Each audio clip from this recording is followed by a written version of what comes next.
तर भावी पोलीस मित्रांनो इकडे लक्ष द्या. हे प्रश्न आलेला आहे पुणे शहरला 2023 ला.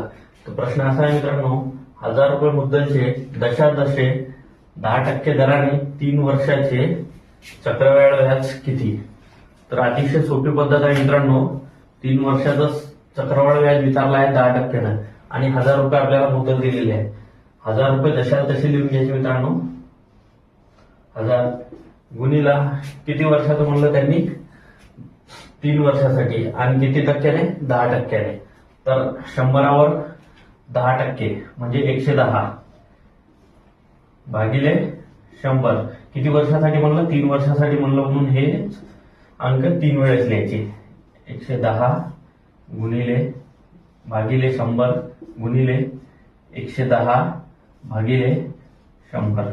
काही नाही मित्रांनो, आता इथं काटून घ्यायचे. पहिले पाहून घ्यायचं किती शून्य आहे, 3 शून्य आहे, म्हणून खालच्या आधी 3 शून्य काढून घेऊ. 1 2 3. आता अजून वरी किती शून्य उरले, 1 2 3. खाली पण 3 शून्य उरले, काटून घेऊ. हे शून्य कॅन्सल, हे कॅन्सल, हे कॅन्सल, हे कॅन्सल, हे कॅन्सल. आता उरले फक्त मित्रांनो वरे 11 गुणीला 11 गुणीला 11. तर याचं जर आपल्याला 11चा घनपाठ असला तर उत्तर लगेच येईल. 11चा घन 1331 येते, पण आपण गुणाकार करून जाऊ. पहिले पाहू. 11 गुणीला 11 होतील 121 गुणीला 11. 11 1 11. हातचा आला 1.